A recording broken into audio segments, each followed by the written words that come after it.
December 26, 1944. The Ardennes Forest, Belgium. The cold was not passive. It was an active, malevolent force. It gnawed through wool coats, froze hydraulic fluid, and turned steel into something that burned the skin upon contact. Sergeant Jack Gunner O'Malley stood in the open turret of his M36 Jackson tank destroyer. He was a statue of ice and anxiety. The M36 was a beast of contradictions. It carried the deadliest gun in the American arsenal, the 90mm M3. Could punch a hole through a brick wall from a mile away. But to save weight and increase speed, the engineers had stripped away its protection. The turret had no roof. The armor was thin enough that a heavy machine gun could chew through it. "We're driving a convertible through a blizzard," Jack muttered, adjusting his binoculars. "And the neighbors are angry." "Temperature is dropping, Sarge," said Corporal Thomas Smitty Smith, the gunner. He was huddled over the massive breech of the 90mm, rubbing his hands together. "The optics are gonna fog up if we don't keep 'em covered." "Keep 'em clear, Smitty," Jack ordered. "We have company coming." The trap. Jack's unit, the 703rd Tank Destroyer Battalion, had been ordered to hold a ridge overlooking the Elsenborn Ridge Valley. It was a suicide mission. The American lines were crumbling under the weight of the last great German offensive, the Battle of the Bulge. Below them, a company of infantry was digging into the frozen earth. They looked like ghosts, wrapped in white bedsheets for camouflage. "Sarge?" The loader, a freckle-faced kid named Red, whispered. "Is it true what they say about what's coming?" Jack looked down at the kid. Red was 19. He should have been in college. Instead, he was sitting on top of 40 rounds of high-explosive ammunition in a tin can. "Don't listen to rumors, Red," Jack said. "But the radio said, King Tigers," Red insisted. "Tiger 2s. They say the shells bounce off 'em like spitballs." Jack didn't answer. He knew the rumors were true. The Tiger II Koenigsdeiger was a 70-ton nightmare. It had frontal armor 7 inches thick. Its 88mm KWK-43 gun was the most accurate anti-tank weapon of the war. It was a tank designed to kill other tanks from different zip codes. "We have the 90, Jack said, patting the cold steel of the breech. "And we have the hill. That's enough." The White Desert. The valley below was a 3-mile stretch of snow-covered pasture, flanked by dense pine forests. It was a shooting gallery. But for who? Jack had positioned his M36 perfectly.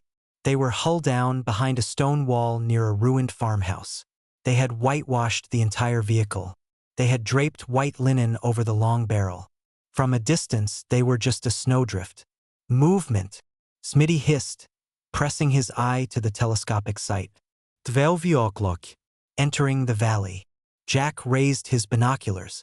At the far end of the valley, the mist parted. They emerged like prehistoric beasts, massive, angular, terrifying. 1, 2, 3, 4. 4 king tigers. They were painted in ambush camouflage, spots of brown and green, but covered in frost. They moved with an arrogant slowness, their long barrels sniffing the air. Behind them came panthers and half-tracks. It was a Kampfgruppe, an armored battle group designed to punch a hole through the Allied lines and reach the Meuse River. "Range?" Jack asked. His voice was steady, but his heart was hammering against his ribs. Smitty spun the rangefinder wheel. "They are way out, Sarge. 3,400 yards. 2 miles. They're out of range," Red said, his voice trembling. "Let's wait. Let them get closer." "If we wait," Jack said, watching the lead tiger, "they'll spot the infantry foxholes.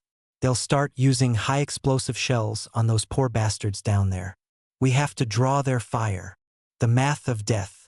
3,400 yards, Smitty muttered, doing the calculus in his head. "Sarge, even with the 90mm, that's a prayer. The shell drop will be massive. And the wind. There's a crosswind from the east." Standard tank engagement range was 800 yards. At 3,000 plus yards, a tank isn't a target. It's a pixel. "Load HVAP," Jack ordered. Hypervelocity armor piercing? Red asked.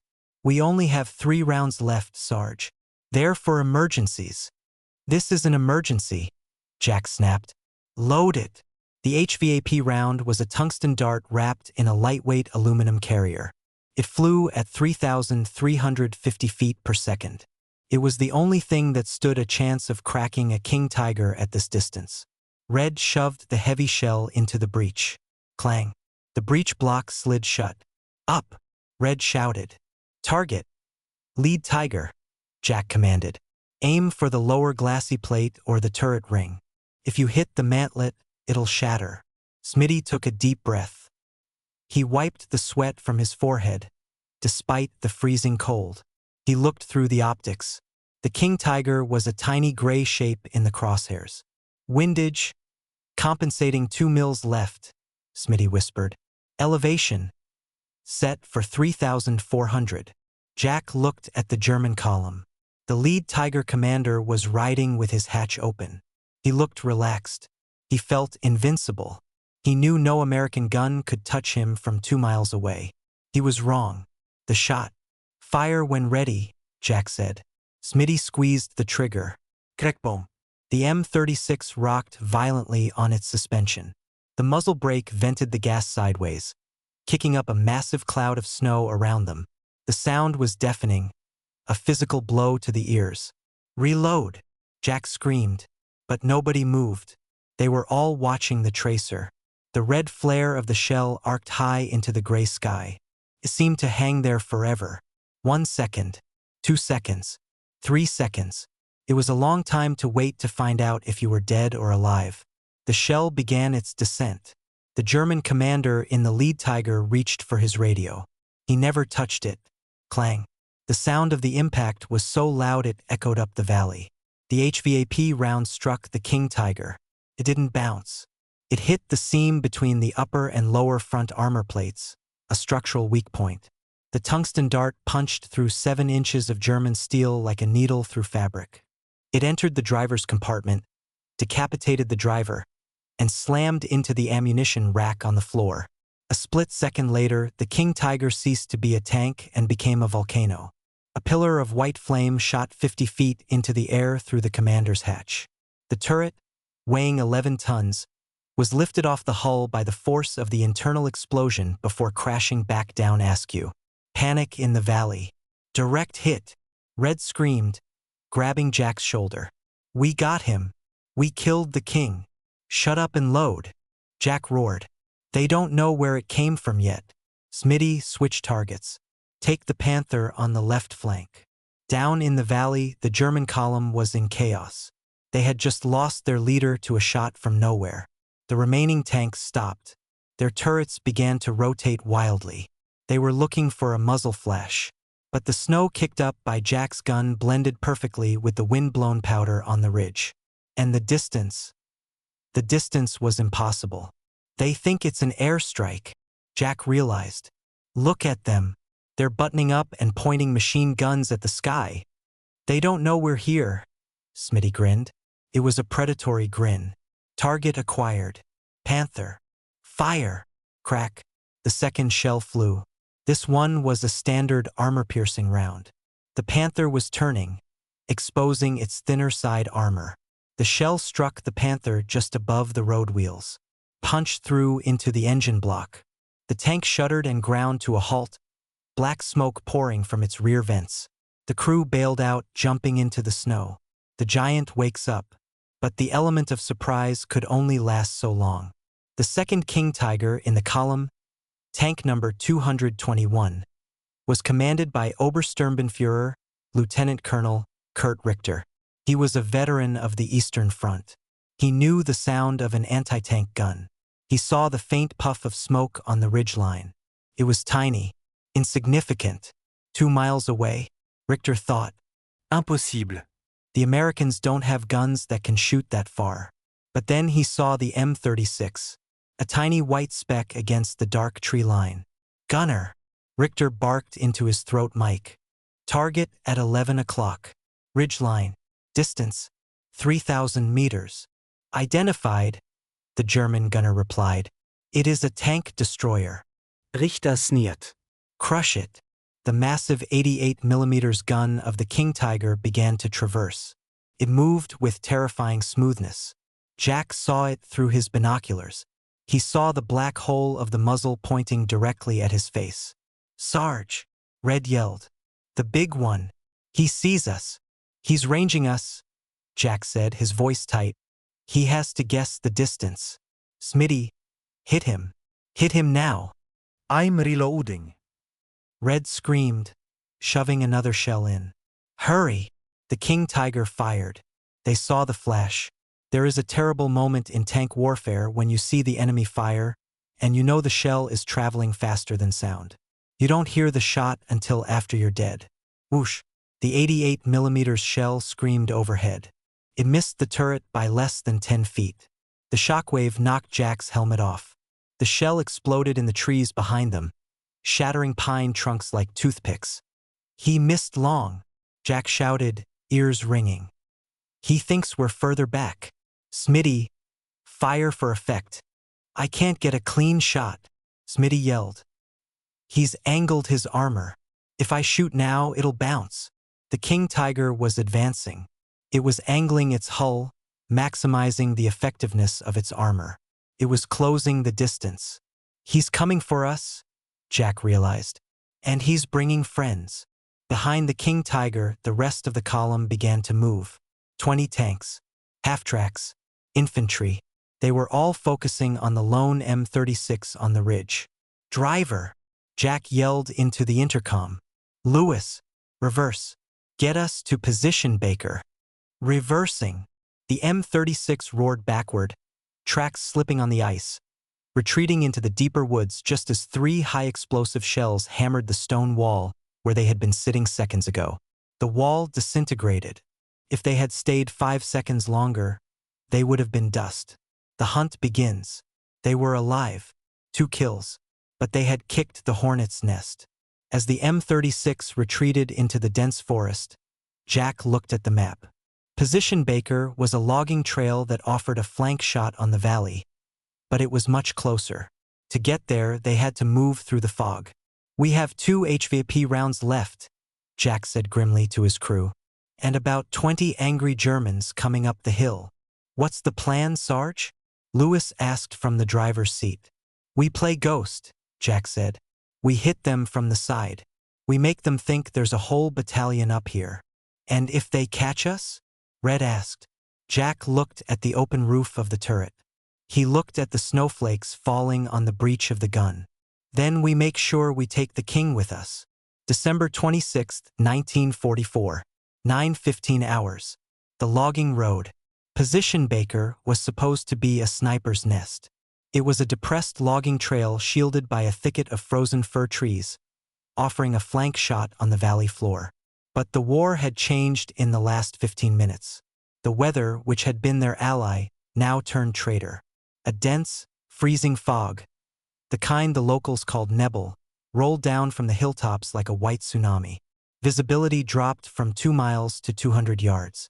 Inside the M36 Jackson, the world shrank. "I can't see a damn thing, Sarge," Smitty complained. His eye pressed to the rubber cup of the telescopic sight. "The optics are useless. It's like looking into a bowl of milk." "If we can't see them," Jack whispered, "they can't see us. Kill the engine." Lewis, the driver, cut the ignition. The V8 Ford engine sputtered and died. The silence that followed was heavy. It wasn't empty.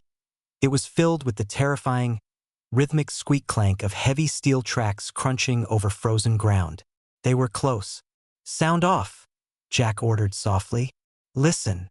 The crew sat in the open turret, ears straining against the muffled silence of the snow. "Crunch. Right flank," Red whispered, his face pale. 3 o'clock. Sounds light. Half-track. Jack peeked over the rim of the armor. Through the swirling mist, a gray shape emerged. It wasn't a half-track. It was a Puma, an SD, KFZ, 234 armored car. It was 8-wheeled, fast, and carried a 50mm cannon. It was the eyes of the German column. The Puma was creeping along the trail, its turret traversing left and right, sniffing the air like a hunting dog. It was less than 100 yards away. "Do we take it?" Smitty asked, his hand hovering over the traverse wheel. "No," Jack hissed. "The 90mm flash will light up this fog like a flare. Every tank in the valley will know exactly where we are. Let him pass." The Puma rolled closer. 80 yards. 60 yards. The German commander was standing in the hatch, binoculars around his neck. He looked cold. He looked bored. Then he stopped. He looked down at the snow on the road. Tracks. The fresh, wide, muddy tracks of the M36 leading directly into the bushes where Jack was hiding. The German commander stiffened. He grabbed his radio handset. The Puma's turret began to whip around toward them. "He sees us," Jack shouted. "Lewis, start the engine. Smitty, use the Modus." Jack didn't wait for Smitty. He grabbed the .50 caliber heavy machine gun mounted on the rear of the turret. He racked the bolt and opened fire. Thump, thump, thump, thump. The heavy rounds tore through the fog. At this range, the .50 caliber bullets punched straight through the thin side armor of the armored car. The Puma sparked, swerved wildly, and crashed into a tree. A moment later, the fuel tank ignited. "Move!" Jack yelled. "Go! Go! Go!" The engine roared to life. Lewis stomped on the gas, and the M36 lurched backward onto the road, tracks spinning on the ice. They were moving, but they were no longer ghosts. The burning Puma was a beacon. The ambush at the crossroads. "Base, this is Ghost One," Jack shouted into the radio. "Position compromised. We have heavy armor moving up the logging road. Grid 44 Alpha. Ghost One, hold your ground." The radio crackled back. "Infantry is retreating. We need 10 minutes. 10 minutes. Jack laughed bitterly. "In 10 minutes, I'll be scrap metal. Get us to the crossroads," Jack ordered Lewis. "We need to cross the creek bed to get a flank shot." The M36 raced down the narrow trail. Trees whipped past the open turret, stinging their faces. They burst out of the woods at a small crossroads and slammed on the brakes. Blocking the road, emerging from the fog like a nightmare, was a Jagdpanther. It was a tank destroyer just like them. But unlike the M36, the Jagdpanther had no turret. It was a low-profile casemate with thick, sloped frontal armor that was practically impenetrable. And sticking out of the front was the deadly 88mm gun. It was 400 yards away, face to face. "Contact front!" Lewis screamed, the tank skidding sideways on the ice. "Target Jagdpanther!" Jack roared. "Smitty, don't miss. I have AP loaded," Red yelled. "Fire!" Boom! The 90mm gun roared. To 400 yards, the shell hit instantly. It struck the Jagdpanther's sloped front glassy plate. Ping! Sparks showered the German tank. The shell ricocheted. It bounced off the sloped armor and flew harmlessly into the sky. "It bounced," Red wailed. "It didn't go through." "He's angling," Smitty yelled. "I can't get a flat shot." The Jagdpanther didn't flinch. His gun traversed slightly. The German gunner was adjusting. He wouldn't miss at this range. "Driver, hard left. Into the ditch," Jack commanded. Lewis didn't hesitate. He yanked the left stick back. The M36 pivoted violently just as the Jagdpanther fired. Crash.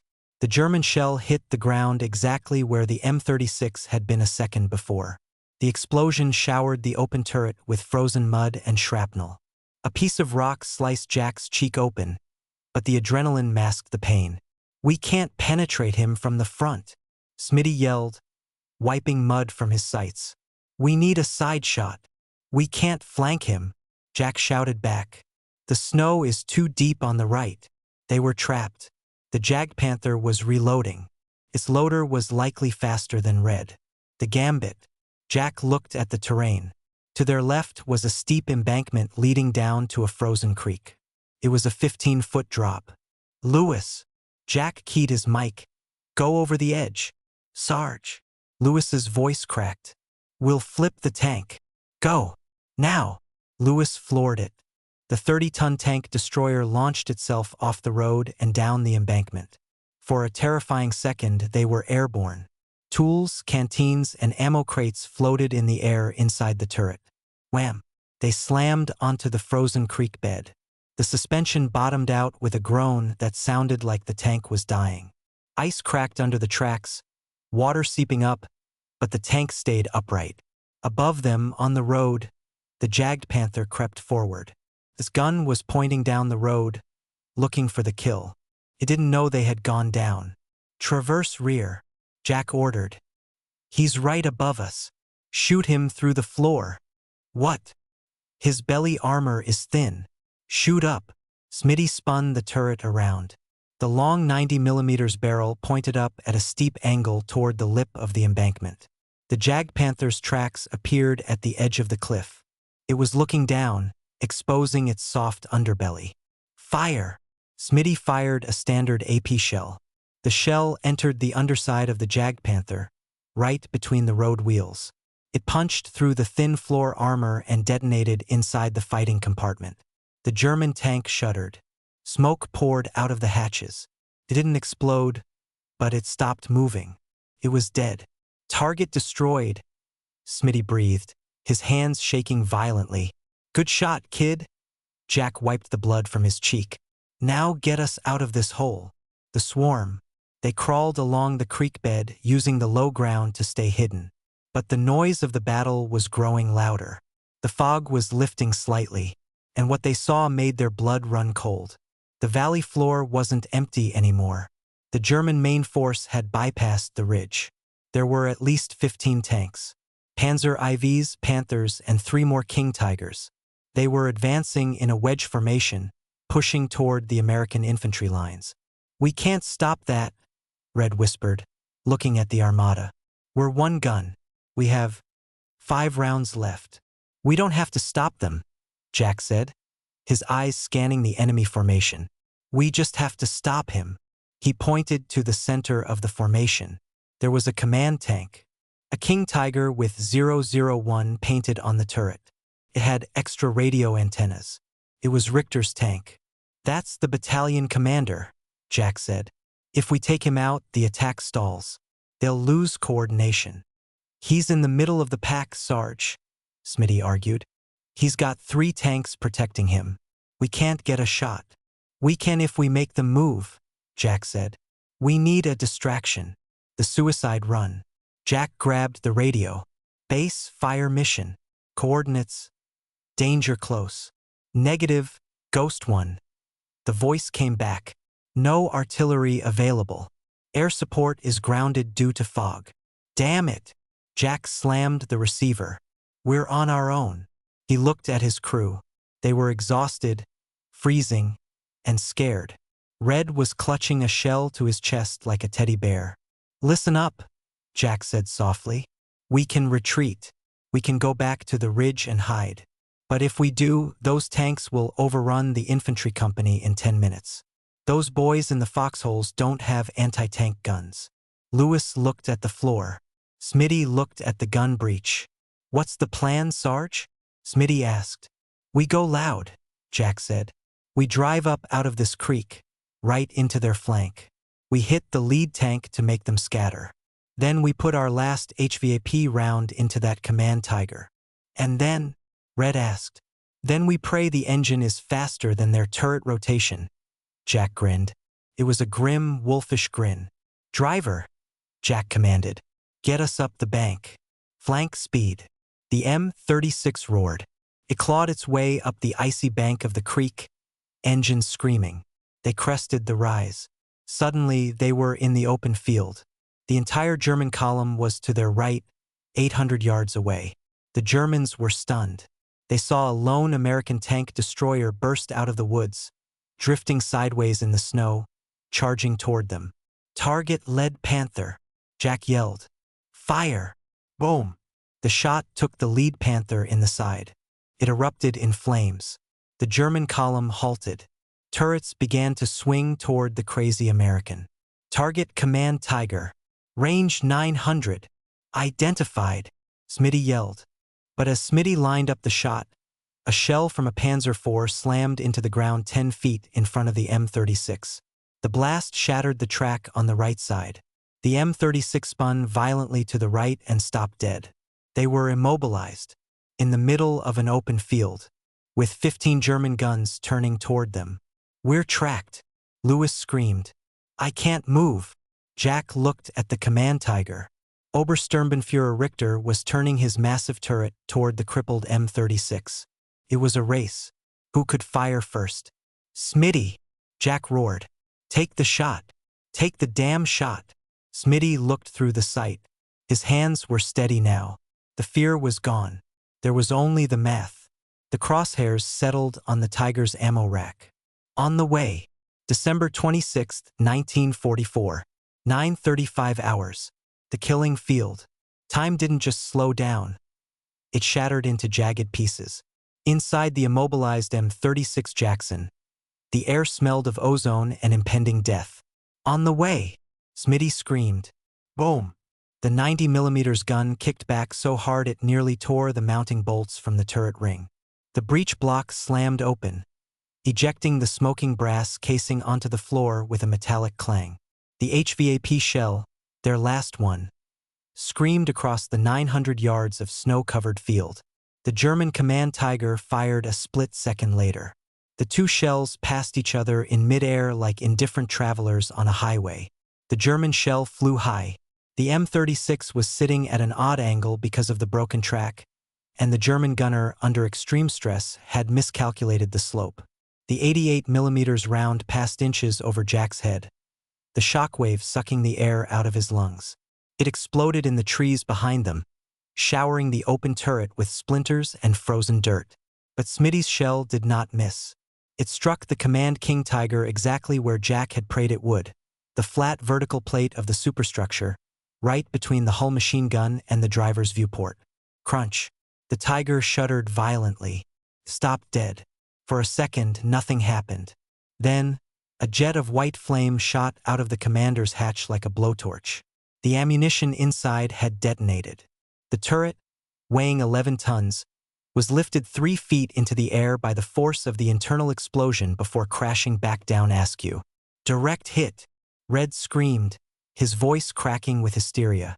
"He's cooking off. Richter is dead." The wrath of the pack. The celebration lasted exactly 3 seconds. The command Tiger was burning, but the rest of the German column was very much alive. And now they were leaderless and furious. "Traverse left," Jack yelled. "Panther at 10 o'clock. We're out of AP," Red shouted, frantically digging through the wet ammo rack on the floor. "We only have high explosive and smoke." "Load Jack roared. "Shoot his tracks. Blind him. Just shoot." Before Red could load, a Panzer IV on the right flank fired. Wham! The shell hit the M36 on the front glassy plate. It didn't penetrate the sloped armor, but the impact was like being hit by a wrecking ball. The transmission casing cracked, the interior filled with acrid black smoke. Metal spalling, shrapnel from the inside of the armor, flew around the fighting compartment. "Lewis is hit," Jack yelled. The driver was slumped over his levers, blood streaming from his forehead. "Bail out," Jack ordered. "Go, go, go." This wasn't a movie. There was no time for heroics. The tank was a steel coffin, and the lid was being nailed shut. Smitty and Red grabbed Lewis, dragging him out of the driver's hatch. They tumbled into the snow, rolling into a shallow shell crater near the tracks. Jack was the last one out. As he vaulted over the side of the turret, a machine gun burst from the German lines, stitched the side of the hull, sparks flying inches from his legs. He hit the ground hard. "Into the crater," Jack yelled, crawling through the mud. They tumbled into the hole just as a second shell from a Panther tank hit the M36. Kaboom! Their tank destroyer, their home for the last 6 months, vanished in a ball of fire. The fuel tanks went up. The remaining shells cooked off, sending the turret spinning into the air. The infantry fight. Jack, Smitty, Red, and the unconscious Lewis lay at the bottom of the crater. They were covered in mud, soot, and Lewis's blood. "Is he alive?" Jack gasped. Red checked Lewis's pulse. It's weak, Sarge. He's got a concussion. Jack peered over the rim of the crater. The German tanks were advancing. They were rolling right past the burning wreck of the M36. Behind them came the infantry, SS Grenadiers in white winter camouflage, carrying MP-40 submachine guns. They were moving methodically, checking bodies.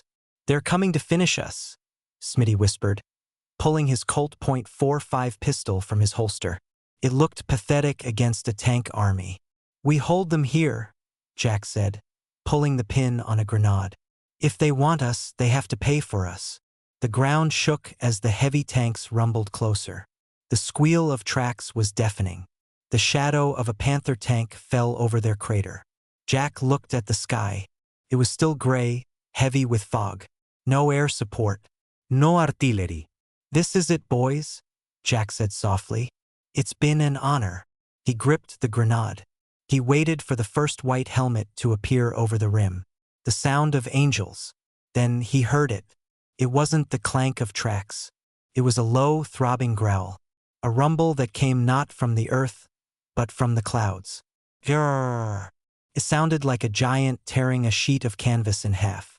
Jack looked up. The fog bank suddenly tore open. A shaft of sunlight pierced through the gloom like a spotlight. And diving out of that hole in the clouds were 4 silver shapes. P-47 Thunderbolts. The Jug. The flying tank. The Angel of Death. Air support. Red screamed, pointing at the sky with tears in his eyes. The Jugs are here. The lead plane leveled off at treetop height. Its 8.50 caliber machine guns opened up. Bray up. The sound was apocalyptic. The tracers chewed up the ground in front of the German column. The German infantry scattered, diving into ditches. The tanks stopped, their commanders buttoning up their hatches in panic. But the P-47s weren't done. The lead pilot pulled up, banked hard, and revealed the payload under his wings. Rockets. Giving hell. Jack roared, standing up in the crater and waving his arms. The P-47s dove again. Whoosh, whoosh, whoosh. Rockets streaked down from the sky. One hit a Panther tank directly on the engine deck. It exploded instantly.